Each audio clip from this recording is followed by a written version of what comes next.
시편 5편의 제목을 보면 다윗의 시, 영장으로 관악에 맞춘 노래 이렇게 되어 있을 겁니다.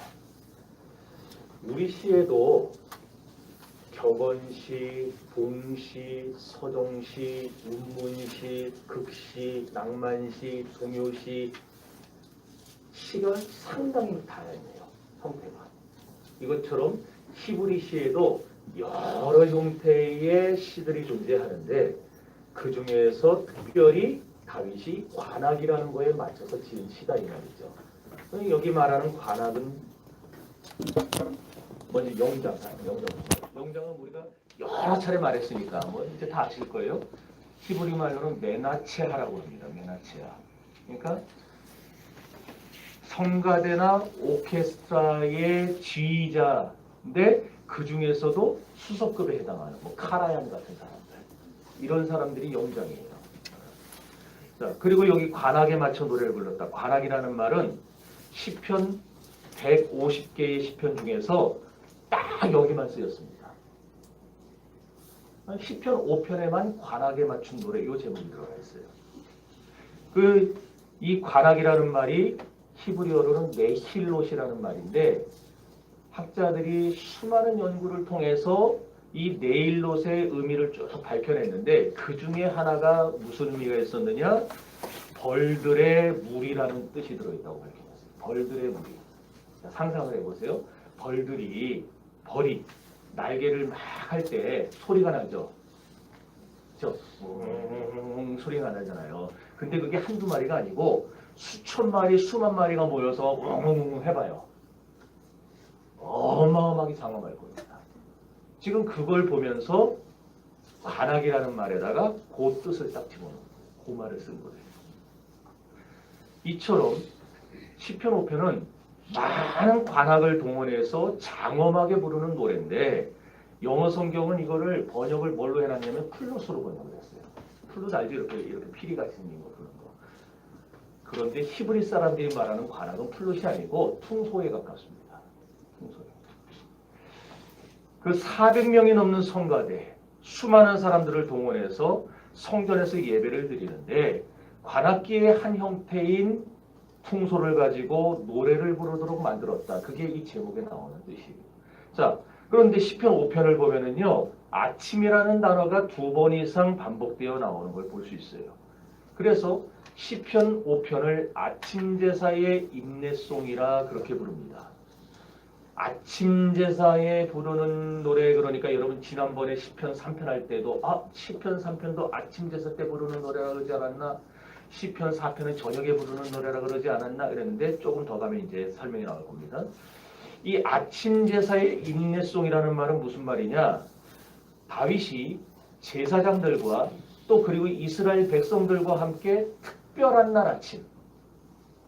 그러니까 시편 3편은 매일매일 드리는 아침 제사, 상번제라 그랬죠? 상번제의 아침에 부르던 노래였고 시편 5편은 그 1년 12달 중에 다윗이 특별한 날에 하나님 앞에 아침 제사를 드리는데 문무백관을 다 보내고 백성들을 다 불러 모아서 그때 그 예배의 첫 임내송으로 우리가 임내송 하죠. 우리도 임재하잖아요.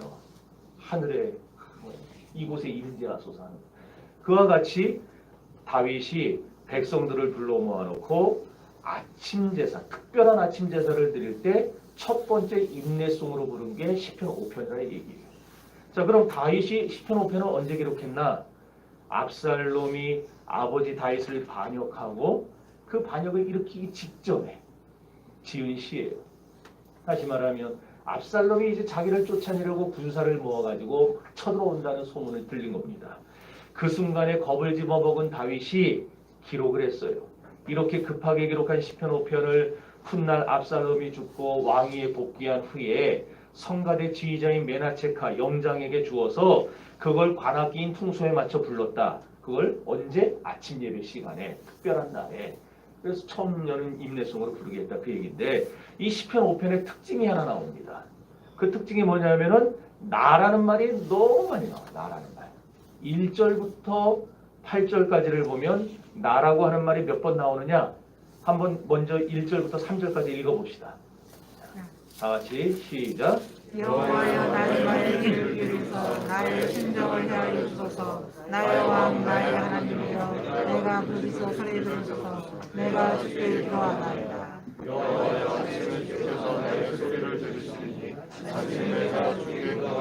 자, 그 다음에 7절과 8절 시작.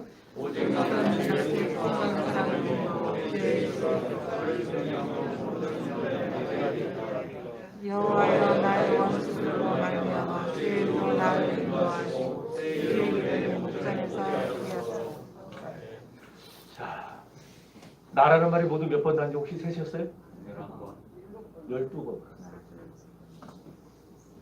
12번. 여기서 말하는 나는 누구야? 당연히 다윗이겠죠. 어떤 다윗? 아들 압살롬에게 왕권을 빼앗기고 도주해야만 겨우 목숨을 부지할 수 있는 이런 극심한 환난과 시련에 직면한 다윗. 믿었던 아들과 신하들에게 배신당하고 온 이스라엘 백성들의 마음조차 다 압살롬에게로 돌아서가지고 이제는 겨우 달랑 신하 몇 명 데리고 요단강을 건널 수밖에 없는 초라한 다윗을 말하겠죠. 머나먼 이국 땅으로 도망쳐야 하는 자신을 보면서 한없이 처량했을 거예요. 한없이 고통스러웠을 겁니다. 그렇다면 다윗은 어떻게 이렇게 역경과 고통 가운데에서 어려움을 당했는데 이 상황을 벗어날 수 있었는가? 가장 절망스러운 상황, 그 순간을 도대체 어떻게 소망의 순간으로 바꿀 수 있었는가? 그렇게 쫓겨야 하고 그렇게 생명의 위기 속에 있어야 할 절박한 때에 어떻게 다윗 자신이 살아날 수 있었는가? 그것을 오늘 본문이 쭉 보여주고 있는 거예요. 8절을 다시 보면은 여호와여 나의 원수들을 인하여 주의 의로 나를 인도하시고 주의 길을 내 목전에 곧게 하소서 그랬어요. 다윗 주변에 원수가 많았다는 거예요? 적었다는 거예요? 많았다는 거예요. 아들 압살롬, 그리고 압살롬을 따르며 그에게 충성을 맹세하고 다윗을 배반한 그 모든 사람들이 다 다윗에게는 전부 원수와 같은 존재들이었어요. 다윗처럼 오늘날 성도들 중에도 원수에게 둘러싸인 사람들이 있어요. 사람의 원수만 말하는 게 아니에요. 건강의 원수에게 둘러싸여 있는 사람이 있고 가난의 원수에 둘러싸여 있는 사람이 있고 이렇게 마치 다윗이 원수들에게 둘러싸여서 꼼짝달짝 못하는 것처럼 오늘날 우리 성도들도 원수에게 둘러싸여 가지고 시험당하는 사람들이 있다는 거예요. 다윗은 지금 압살롬의 군대에게 애워싸워 있는데 민심도 전부 다 압살롬에게 가버렸습니다. 다윗이 어쩌다 이렇게 됐어요? 기도줄을 놓고 있던 그 한순간 하나님과 매일 교통하고 기도하던 다윗이 슬슬 기도 자리 빠지고 하나님과 멀어지면서 기도줄을 놓친 그때에 국가의 대소사가 전부 압살롬을 통해서 흘러들어갔어요. 그래서 압살롬이 사람들을 꼬셔가지고 자기가 그 억울함을 풀어주고 그것도 풀어준 것도 아니죠. 그냥 이 사람 거 뺏어다 주고 저 사람 거 뺏어다 주고 하면서 풀어준 것 같이 만들어놨어요. 전부 압살롬을 중심으로 민심이 모입니다. 하룻밤 자고 나니까 다윗은 허울뿐인 왕이 돼버린 거예요. 그나마 충심이 하나 남아 있어가지고 도망가지 않고 폐하 큰일 났습니다. 당신의 아들 압살롬이 지금 당신을 죽이려고 쳐들어오고 있습니다. 이렇게 말을 해주는 거예요. 그 얘기 안 해줬으면 다윗은 꼼짝없이 잡혀 죽었을 겁니다. 그래서 불이 나게 잠자리에서 일어나가지고 맨발로 신도 못 신고 그냥 막 뒷문으로 돌아가가지고 기드론 시내를 건너서 감람산을 넘어가고 있던 중이었어요. 그 감람산을 넘어가다가 자기가 그렇게 사랑하는 예루살렘 성을 돌아보니까 이거는 그냥 눈물밖에 안 나요. 울면서 광야를 향해 도망을 칩니다. 여러분 참으로 기가 막히지 않았겠어요? 이스라엘 나라는 어떤 나라였습니까? 주변 강대국들이 기침 한 번만 해도 이스라엘 사람들은요 눈치를 봐야 되는 그런 나라였어요. 혹시나 쳐들어오지 않을까? 혹시나 들어와서 우리를 죽이지 않을까? 그런 나라를 강대국으로 만든 다윗이었어요. 나라를 반석에 올려놓은 다윗이었어요. 애굽의 하수로부터 시작해가지고 시리아를 넘어서 저 유브라데강까지 광대한 영토를 점령한 다윗이었어요. 그런데 앞문으로 영광이 들어오고 뒷문으로 시험이 들어온다는 말처럼 하루아침에 뒷문으로 살살 기어들어온 압살롬에게 전부 빼앗겨버리고 쫓겨나게 된 겁니다. 이래가지고 졸지에 감람산을 넘어서 광야로 도망을 치는데 얼마나 자기 자신을 볼 때 한심스럽고 기가 막혔겠어요. 내가 어쩌다 이렇게 됐는가. 말 그대로 사방으로 우겨쌈을 당한 거예요. 이처럼 살다 보면 그리스도인들도 때때로 모함과 오해와 시기와 질투 같은 이런 원수들에게 둘러싸여서 어떻게 해볼 도리가 없을 때가 있어요. 이때 어떻게 해야 되는가? 사실 세상적으로 우리가 할 수 있는 일이 있는가? 없어요. 민심 다 따라버렸는데 뭘 하겠어요? 의지할 사람도 없어요. 다윗이 의지할 사람이 어디 있겠어요? 하지만 이렇게 가장 절박한 절망의 구렁텅이에 떨어졌다 하더라도 그리스도인에게는 그래도 할 수 있는 게 한 가지가 있습니다. 그것이 뭐예요? 그게 바로 기도입니다. 우리는 아무것도 없지만 기도가 우리에게 있어요. 그래서 결론적으로 말하면 기도 안 하는 성공자보다 오늘 기도하는 실패자가 훗날 반드시 더 복되게 될 것입니다. 여러분 기도하시기. 다윗의 경험을 통해서 우리가 그 사실을 깨닫게 되는 겁니다. 시편 100편 4절을 보면은 말합니다. 나는 사랑하나 도리어 저희는 나를 미워하니 나는 기도할 뿐이라. 그런 경험 있지 않아요? 여러분들도 막 호의를 베풀어주고 잘해줬는데 믿었던 그 사람이 돌아다니면서 내 욕을 하고 다닌다는 거예요. 흉을 봐요. 그럴 때 어떻게 할 거예요, 여러분들? 쫓아다니면서 너 왜 그러냐고. 내가 너한테 어떻게 해서 내 이렇게 할 거냐 그러겠어요? 그리스도인들은 어떻게 해야 되느냐? 기도할 뿐입니다. 모함받고 오해 있고 해도 그냥 그 자리에서 기도하는 거예요. 더 적극적으로 하는 사람들이 있죠. 개 중에는 적대적으로 우리를 그냥 무너뜨리는 사람들이 있습니다. 그런 사람들이 여러분 주변에 지금 한둘 있다고 칩시다. 직장에 있고 사업장에 있고 말도 안 되는 거 가지고 와서 트집 잡고 뭐 이걸 이렇게 했느냐 이거 원래 이거 100만 원 넘는 우리 권사님 그런 사람 있어요? 아직 안 만났어요? 안 만나게 기도하세요. 제가 세탁소 하는 어떤 분하고 얘기를 했는데 드라이 그거 몇천 원 해서 주는데 명품이라고 막 트집을 잡으면서 그게 여기 올이 나갔다느니 그래가지고 100만 원을 받아가는 거예요. 그 동네 장사를 어떻게 할 수가 없다는 거예요. 그거. 그런 사람이 옆에 한둘 있다고 쳐보세요. 어떡할 거예요? 뭘 할 수 있겠어요? 우리가? 할 수 있는 게 없어요. 기도밖에 없어요. 그래서 기도할 뿐이라 그 말을 하는 거예요. 그러므로 어떤 사람이 복된 사람이냐? 괴로워도 고통스러워도 아픔을 느껴도 기도하는 사람이 복된 사람입니다. 1절 우리 다시 한번 읽어봅시다. 1절 시작. 여호와여 나의 말에 귀를 기울이사 나의 심정을 헤아려 주소서. 자 여기 보면 나의 말에 귀를 기울이사 그랬죠. 괴로울 때도 아플 때도 속상할 때도 신음하듯이 무릎을 꿇고 하나님 앞에 기도할 수 있는 사람이 복된 사람을 믿으시기 바랍니다. 여러분 기도는 아무나 하는 것이 아니라 그랬어요. 누가 기도합니까? 지난주에 확신 있는 사람이 기도한다 그랬죠. 오늘 여기서는 하나님과 마음이 통한 사람만이 기도하는 거예요. 확신을 가지고 하나님과 마음이 통한 사람이 하나님 앞에 기도하러 나오는 거예요. 믿습니까? 심지어 이사야 58장 6절 말씀은 여러분 잘 아는 말씀 나옵니다. 나의 기뻐하는 금식은 흉악의 결박을 풀어주며 멍에의 줄을 끌어주는 것이 아니겠느냐. 뭐예요? 기도가 억압의 줄을 끌어준다. 기도가 쇠사슬을 끊어버린다는 거예요. 여러분을 지금 칭칭 얽매고 있는 질병의 사슬, 여러분을 얽매고 있는 실패의 사슬, 불행의 사슬, 고통의 사슬, 이 모든 아픔의 사슬을 끊을 수 있는 게 뭐냐? 그거는 기도밖에 없다는 거예요. 그렇게도 불안해하는 사람이 하나님 앞에 나와서 간절히 기도하고 눈물 콧물 흘려가면서 하나님 앞에 부르짖고 나면은 그래서 어떻게 됩니까? 평안해지는 거예요. 왜 평안해지? 하나님이 들으셨기 때문에 평안해지. 기도는 이렇게 우리 주변에 잡다한 문제의 사슬들을 끊어버려주는 하나님의 강력한 능력이 되는 줄로 믿습니다. 아멘. 그래서 여러분 그 증거가 성경에 나오죠. 사도행전 12장에 베드로가요 감옥에 들어가게 됐어요. 야고보가 헤롯에게 잡혀가지고 목이 댕강 잘리는 순교를 당했죠.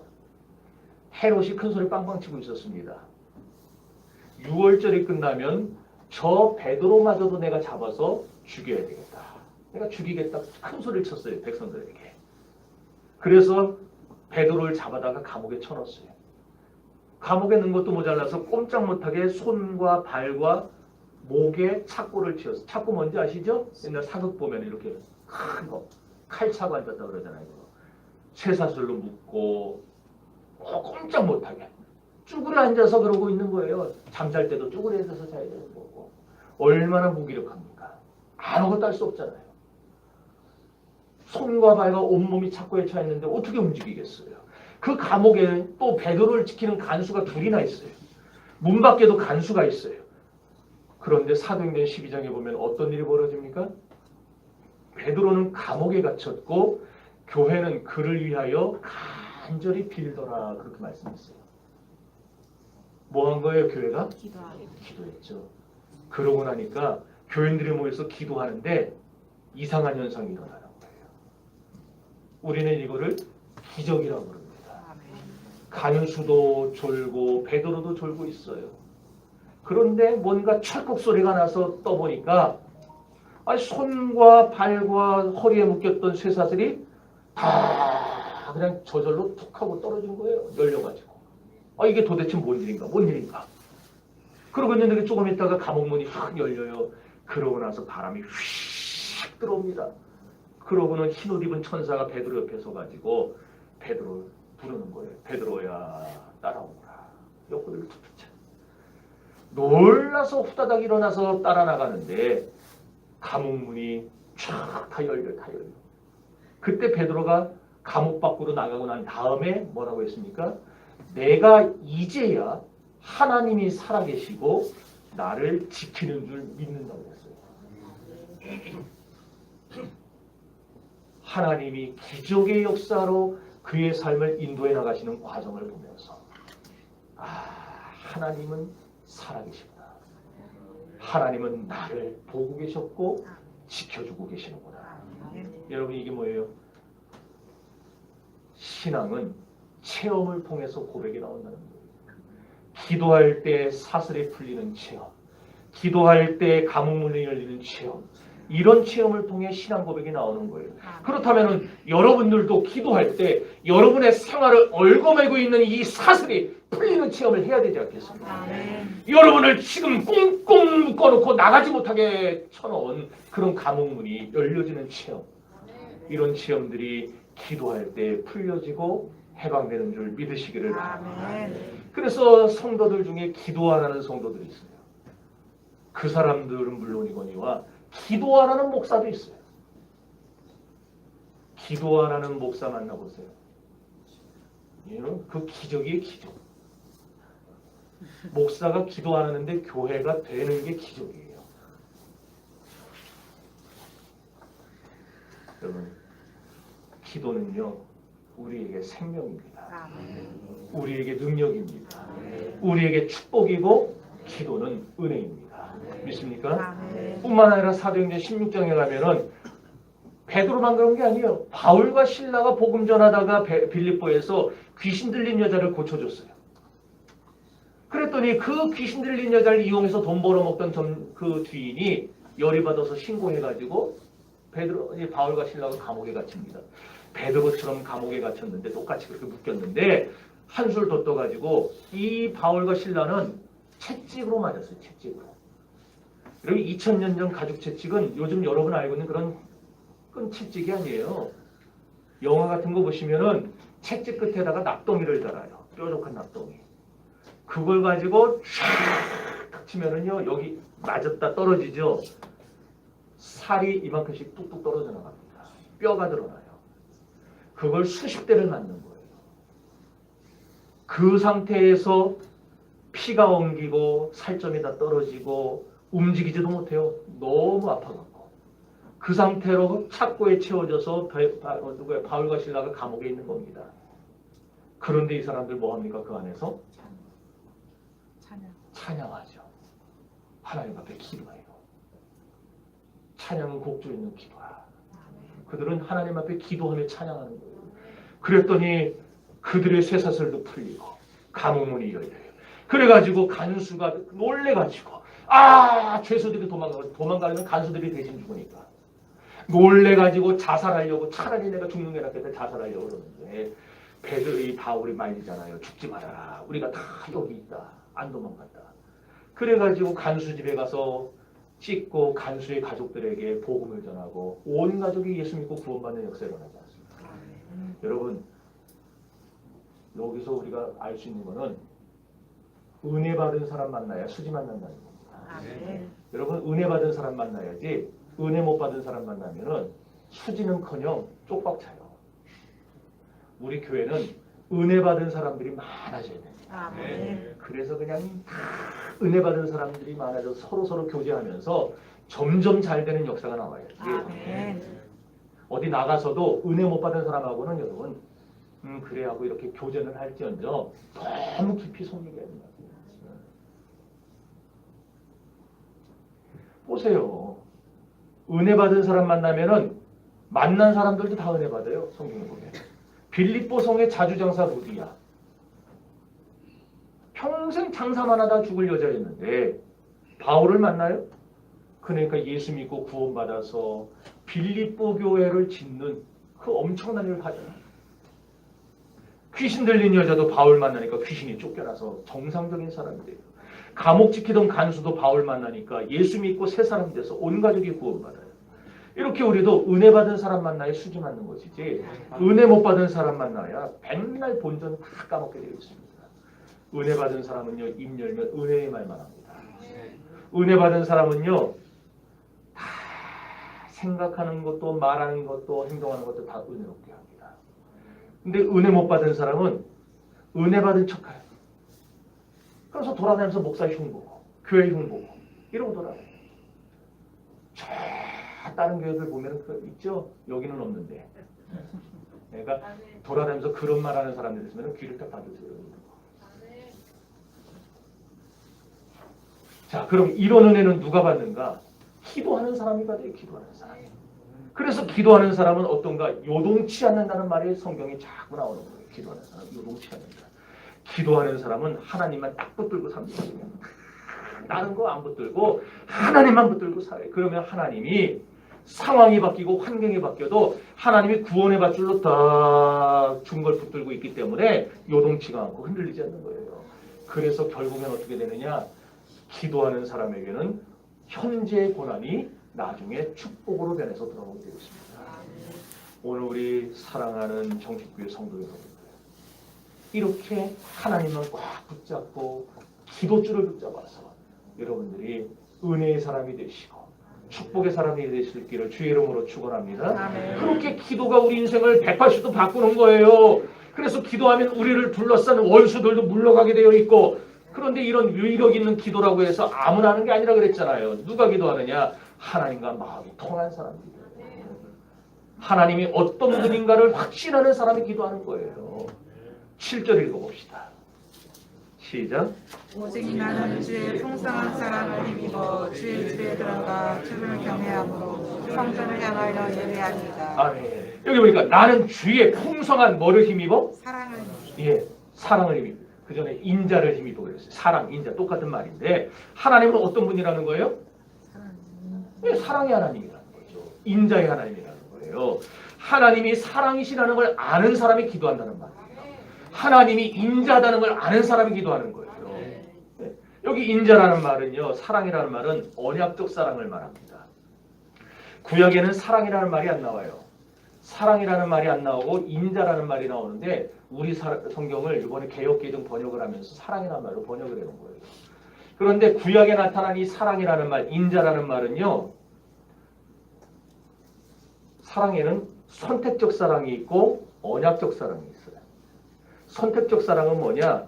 하나님께서 수십억 인구 중에 잘나고 못나고 똑똑하고 안 똑똑하고 부자고 가난하고 이런 거 아무 상관없이 하나님이 성별과 사상을 초월해서 진보든 보수든 다 초월해가지고 하나님이 원하는 사람을 선택한 거, 이걸 선택적 사랑이라고 해요. 그러니까 여러분을 선택해서 여기다 데려오는 걸 선택적 사랑이라고 해요. 그런데 언약적 사랑은 뭐냐? 이렇게 선택해서 데려다 놓은 사람들, 여러분들을 하나님이 약속을 한 거예요. 내가 너를 버리지 않을게. 내가 너와 함께 할게. 내가 너를 도와줄게. 이렇게 약속을 하셨는데 이 약속이 시간이 10년, 20년, 30년 흐르고 상황이 바뀌고 이렇게 하더라도 하나님은 절대 안 변한다. 이걸 말하는 게 언약적 사랑입니다. 그러니까 여러분들은 선택적 사랑도 받았고 언약적 사랑도 받은 사람이에요. 그러니까 이걸 깨달은 사람. 그래서 찬송가에 그런 찬송 나오죠. 변찮는 주님의 사랑과 그 나오잖아요. 하나님의 사랑은 변하지 않아요. 사람은요 변하죠. 아무리 좋아한다고 해도 싫으면 바뀌어요. 버려요. 그래서 강아지, 집에서 강아지 키우던 사람들 너무 예쁘다고 그냥 막 물고 빨고 그러다가도 변해가지고 여름 휴가 때 가가지고 휴가지에다 몰래 버리고 도망오잖아요. 그래서 한라산에 지금 그 들개들이 얼마나 많은지 한라산 올라갈 때 조심하세요. 이게 인간이에요. 아무리 나도 사랑해, 아무리 나도 좋아해 해도 시간 지나면서 변해요. 그런데 하나님은 변해 안 변해요? 안 변해요. 여러분을 사랑하는 하나님, 우리 정신교회를 사랑하는 하나님, 하나님은 절대로 변하지를 않아요. 왜? 언약적 사랑을 주었기 때문에. 언약적 사랑을. 그래서 아브라함 보세요. 하나님과 맺은 언약이 세월이 지나서 죽었어요. 아들도 죽고 손자도 죽고 자손들도 다 죽고 세월이 몇천 년이 흘러서 신약이 됐어요. 신약에 와가지고 하나님이 그 아브라함과 맺었던 언약을 신약 백성들에게 어떻게 합니까? 그대로 주잖아요. 하나님의 축복과 사랑, 하나님의 구원의 언약, 신약에 들어와서도 바뀌지 않아요.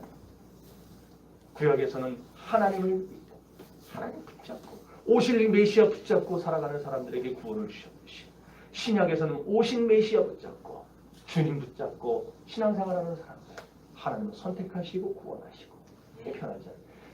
그래서 여러분 위기에 처할 때는 언약을 기억하세요. 하나님도 그러세요. 우리가 위기에 처하면은 하나님은 우리와 맺은 언약 때문에 우리를 위기 속에서 건져주시는 거고, 우리가 병들면은 우리와 맺은 언약 때문에 우리의 병을 고쳐주시는 거고, 우리가 물질 다 잃어버리면은 우리와 맺은 언약 때문에 그 물질을 하나님이 회복해 주시는 거예요. 그러니까 하늘의 만나도 내려주시는 거고, 다 언약 때문에 우리를 축복하시는 겁니다. 바로 그런 언약적 사랑의 근거에서 하나님의 인자하심, 하나님의 사랑을 깨닫고 나니까 드디어 다윗이 하나님 앞에 기도하는 거예요. 그러니까 오늘 우리들도 하나님의 언약적 사랑을 깨달아야 기도하게 되는 겁니다. 우리가 아무 소망도 없고 언약에 대한 보증이 없으면 어떻게 기도하겠어요?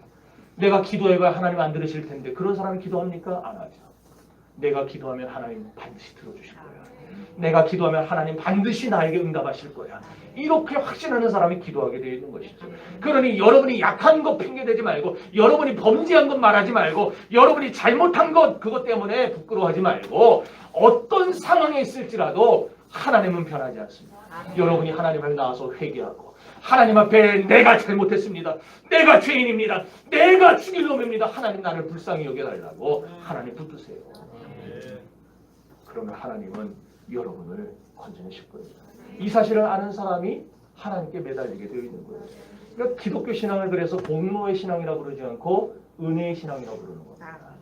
내가 뭘 해서 상급받고 축복받는 게 아니라 나는 한 게 아무것도 없어도 하나님의 언약적 사랑의 근거에서 나를 도와주시고 지켜주시고 축복하시기 때문에 이런 사랑을 받는 여러분들, 그러니까 다윗이 사람 찾아다니지 않고 어떻게 해요? 하나님 앞에 나와 기도한 거죠. 여러분들도 이 하나님의 사랑을 깨달으시고 하나님 앞에 나와 기도할 수 있기를 바랍니다. 2절 한번 읽어보세요. 2절. 시작. 내가 부르짖어 소리를 들으소서. 내가 주께 기도하나이다. 자, 여기서 2절에 보니까 부르짖는 기도를 했죠. 나의 부르짖는 소리 그랬죠. 근데 1절을 보면은 1절 읽어보세요. 시작. 여호와여 나의 말에 귀를 기울이소서. 나의 심정을 헤아려 주소서. 자, 여기 보면 나의 심정을 헤아려 달라. 이 심정이라는 말이 기도예요. 전에 성경은 심사라고 번역했어요. 마음 심자에 생각할 사. 그러니까 우리 마음에서 생각한다 그렇게 해놨는데 그것도 사실 잘못된 번역이고, 여기 지금 부르짖는 기도가 외면적인 기도라고 한다면 여기 내 마음속 깊숙한 곳에서 내면적으로 하는 기도가 심정이에요. 이 심정이라는 말을 하기그라는 말인데 히브리어에 속삭인다라는 거예요. 속삭인다. 중얼거린다라는 거예요. 묵상한다라는 거예요. 숙고한다라는 거예요. 그러니까 입으로 소리는 안 내고 그냥 속으로 속삭이듯이 묵상하며 드리는 기도. 이렇게 하는 기도 있잖아요. 그런 기도를 선호하는 분들이 있어요, 여기에. 그죠? 부르짖는 기도를 선호하는 분들도 있고. 그렇기 때문에 기도는 아니 뭐가 됐든지 간에 다윗은 때때로 그렇게 부르짖는 기도도 했었고 때때로 하나님 앞에 속삭이면서 자기의 내면을 다 하나님 앞에 드러내놓는 그런 기도를 했다는 거예요. 그런데 이런 속삭이는 기도를 다윗이 특별히 언제 했는가? 3절 보니까 아침에 그랬어요. 아침에 했다는 거예요. 아까 제가 얘기할 때에 시편 3편 그거를 아침 상번제 때 드리는 제사라 얘기했었죠? 네? 그때 부르는 찬양이라 그랬었죠? 자, 아침 상번제 때 드리는 제사하고 이렇게 시편 5편처럼 특별한 날 아침에 드리는 제사하고 제사를 드리는 형태는 유사했어요. 그런데 저녁에 드리는 상번제하고는 틀립니다. 방법이 틀려요. 그럼 아침에 드리는 제사는 어떻게 드렸느냐? 제물을 잡아가지고 피를 다 빼내요. 피를 다 빼낸 다음에 다 각을 쳐요. 토막토막을 내가지고 깨끗이 씻어서 제단 위에다가 어떻게 하냐면 하나씩 버려놓습니다. 이렇게. 그러니까 그러잖아요. 이렇게 하나 놓고 하나, 우리 뷔페 가면은 음식 딱 차려져 있는 것 같이 다 종류별로 이렇게 놔요. 제단 위에다가.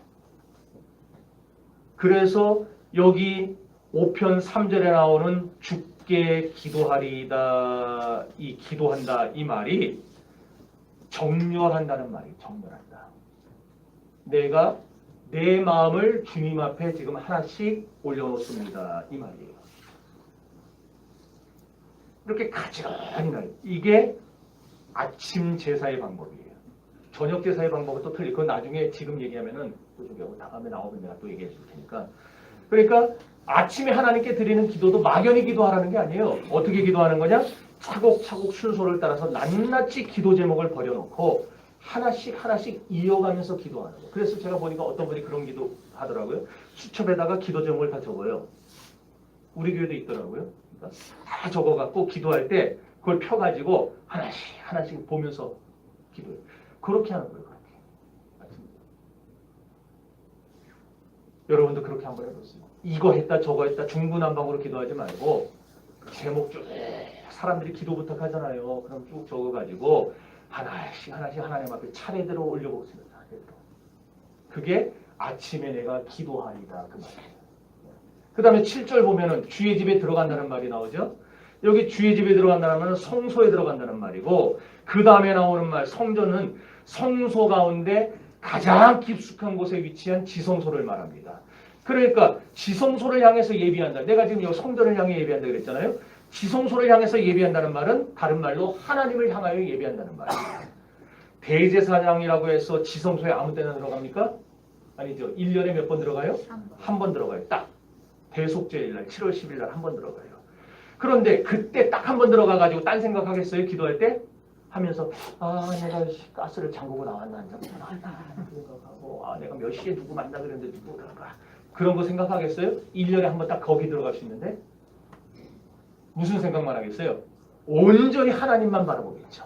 하나님께만 집중하겠죠. 그러고 기도하는 거예요. 그러고 기도하는 거. 이처럼 다윗이 내가 성전을 향하여 지성소를 향하여 하나님을 향하여 기도하리이다 예배하리이다 이 말은 복잡한 생각 다 내던져버리고 다 정리하고 대제사장처럼 나는 이 시간 오직 하나님만 바라보겠습니다. 그 얘기예요. 그러니까 여러분 예배하러 나올 때에 다윗처럼 복잡한 거 다 내려놓고 오셔야 돼요. 다. 어? 내려놓고 나갈 때 다시 주워가고 가지 말고 다 내려놓고 오셔야 돼요. 그리고 여기 들어와서는 무슨 생각만 해야 돼요? 하나님만 생각해야 돼요. 하나님만. 하나님이 나의 예배를 받아달라고. 내가 하나님의 도구가 될 수 있도록 나를 거룩하고 순결한 주님의 신부같이 만들어 달라고. 우리가 하나님만 바라봐요. 다윗은 그렇게 기도했다는 거예요. 이런 다윗의 기도의 자세를 통해서 우리가 깨달을 수 있는 게 뭐냐? 여러분, 부르짖을 때, 속삭일 때 어떤 기도를 해도 다 좋아요. 여러분들이 각자 성향에 따라서 조용한 기도를 하든 아니면은 뭐 외향적인 사람 부르짖을 기도를 하든 다 좋습니다. 다 좋은데 여러분들이 기도할 때 하나님께 마음을 다 쏟아내서 주님만 바라보며 기도하는 거. 그게 중요하다. 그러면은 뭐가 오느냐? 복이 와요. 복이 와. 자, 어떤 복이 오느냐? 응답의 복이 온다 그랬어요. 12절 읽어봅시다. 시작.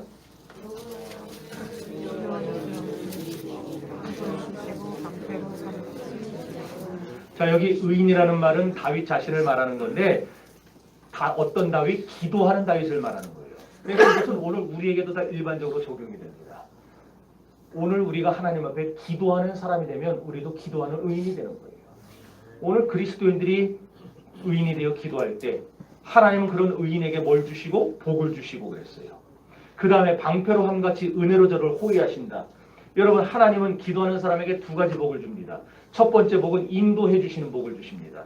8절 보면은 여호와여 나의 원수들로 말미암아 나를 주의 의로 나를 인도하시고 주의 길을 내 목전에 곱게 하소서. 나를 인도하시고 그랬어요. 우리를 어디로 인도하시겠어요? 내 길이 아니에요. 내가 생각하는 길로 인도하는 게 아니라 하나님이 계획하시고 하나님이 목적하신 길로 이끌어 주시는 거예요. 그런데 그 길은요, 막 이렇게 그냥 여러분이 바라는 그렇게 뭐 화려하고 뭐 이런 길이 아닐 수도 있어요. 그러나 그 길은 어떤 길이냐? 가장 안전한 길이고 가장 빨리 갈 수 있는 길이에요. 하나님은 그 목적지까지 쭉 가는 그 길, 그 길로 우리를 인도해 가신다. 이렇게 기도하는 정신교회 성도들은 하나님이 쭉 뻗은 축복의 길로 인도하시는 줄 믿습니다. 그래서 임마누엘 그 신앙 속에서 살아가는 사람, 먼 길을 가는 것 같아도 항상 가까운 길을 걷는 것처럼 수월해요. 왜냐? 하나님이 책임져 주시기 때문에. 반대로 하나님이 함께하지 않는 인생은 가까운 것 같지만 먼 길을 돌아가는 사람처럼 언제나 피곤합니다. 힘듭니다. 여러분, 하나님이 인도해 주시는 복을 받으시기를 주 이름으로 축원합니다. 두 번째로 하나님이 복을 주시면서 어떤 복 주시느냐? 보호해 주시는 복을 주세요. 11절 시작. 그러나 주께 피하는 모든 사람은 다 기뻐하며 주의 보호로 말미암아 영원히 기뻐해지고 주의 이름을 사랑하는 자들은 그를 즐거워하며. 아멘. 여기 보니까 주의 보호로 말미암아 주에게 피하는 자, 피하는다는 말이 기도한다는 말이에요. 그러니까 우리가 기도하는 거는 하나님이 어떻게 여긴다는 거예요? 하나님께 피하는 걸로 받아주신다는 거예요. 자, 그러니까 우리가 기도하면 하나님께 피하면 하나님은 어떻게 하시는가? 우리를 보호해 주신다. 하나님은 이렇게 기도하는 사람에게 인도해 주시는 복을 주시고 보호해 주시는 복을 주십니다. 그럼 어떻게 보호하느냐? 아까 12절 봤죠? 은혜로, 방패로 함같이 은혜로 저를 호위한다. 세상은요, 방패로 보호합니다. 힘으로 보호해요. 돈으로 보호해요. 능력으로 보호해요. 사람 백으로 보호해요. 그러나 하나님은 은혜로 성도를 보호하세요. 이 말이 뭐냐? 열왕기하 6장에 보면은 도단성에 하나님의 사람 엘리사가 살고 있었는데 아람 왕이 군대를 보내서 밤사이 도단성을 에워쌉니다. 아침에 엘리사의 사환이 눈을 떠서 보니까 어마어마한 숫자의 아람 군대가 자기들을 둘러싸고 있는 거예요. 자기들을 향해서 활을 겨누고 창을 겨누고 있어요. 겁을 집어먹었습니다. 그래서 엘리사를 깨워요. 아, 내 주여, 큰일 났습니다. 큰일 났습니다. 그러니까 그때 엘리사가 일어나 밖에 나가보고 뭐라고 합니까? 우리와 함께한 자가 저들과 함께한 자보다 많다. 이게 무슨 소린가 어리둥절하고 있으니까 엘리사가 기도합니다. 여호와여, 내 종의 눈을 열어 보게 하옵소서. 그랬더니 하나님이 그 사환의 눈을 열어주세요. 열고 나니까 뭐가 보입니까? 아람 군대가 수없이 둘러싸고 있는데 그 주변에 누가 있느냐? 하나님이 천군천사를 보내가지고 아람 군대를 다 목을 딱 잡고 이러고 있는 거예요. 하나님이 신호만 떨어지면 죽인다고. 그걸 봤어요. 그게 은혜로 보호하는 겁니다. 여러분, 우리 눈에는 안 보여요. 우리 눈에는 사람들이 갖고 있는 저 힘만 보이고 돈만 보이고 능력만 보이고 사람들 그 권력 있는 그 힘 빽만 보여요. 그런데 하나님은 성도를 은혜로 보호하십니다. 아무리 그런 게 강해도 하나님은 우리가 어디를 가든지 당신의 백성들을 그렇게 천군천사를 호위해서 보호하시고 지켜주시고 어떤 어려움 속에서도 건져내시는 분입니다. 그러니까 이렇게 은혜로 보호하는 하나님을 믿으시기를 바라요. 정리합시다. 문제를 만나거든 뭐 해야 된다? 기도해야 된다. 기도해서 하나님의 손길이 임하면 사는 거예요. 반대로 기도 안에서 하나님의 손길이 미치지 못하면 우리는 소망이 없습니다. 누가 기도합니까? 하나님이 인자하다는 사실, 하나님이 사랑이시다는 사실을 깨달은 성도가 기도합니다. 특별히 언약적 사랑을 깨달은 성도가 기도하는 거예요. 그렇게 기도할 때 중구난방으로 기도하지 말고 어떻게 하라? 재물을 버려놓듯이 하나님 앞에 차례대로 가지런히 우리의 마음을 쏟아가면서 하나님 요거 들어주세요. 하나님 요거 들어주세요. 하나님 나를 이렇게 해주세요. 내가 이렇게 하나님의 사람답게 살게 해주세요. 계속 기도하세요. 그렇게 집중해서 기도하면은 뭐가 와요? 뭐가 와요? 복이 오는데 응답이 와요. 그 응답 두 가지의 복을 주시죠. 인도해 주시는 법, 인도해 주시는 복, 보호해 주시는 법. 보호해 주시는 법. 이렇게 주세요. 중요한 거는 부르짖는 기도가 됐든 아니면 속삭이는 기도가 됐든 우리는 항상 어떤 사람이 되어야 된다? 기도하는 성도가 되어야 된다. 이게 우리 정신교회 성도들이 기억해야 되는 것입니다. 기도가 여러분을 살릴 겁니다. 아멘. 기도가 여러분의 가정도 살릴 겁니다. 아멘. 여러분의 가정의 금년에 어떤 위험이 앞에 지금 딱 도사리고 있을지 몰라도 하나님이 기도하는 여러분을 살려내실 겁니다. 아멘. 그리고 하나님이 기도할 때 우리 교회를 살려내실 겁니다. 아멘. 그러니까 여러분들 기도하는 저가 되시고 기도하는 여러분이 되시기를 바라요. 아멘. 그래서 하나님의 인도하심과 보호하심의 축복이 언제나 여러분과 함께하기를 주님의 이름으로 축원합니다. 아멘. 다 같이 이 시간 통성으로 기도합시다.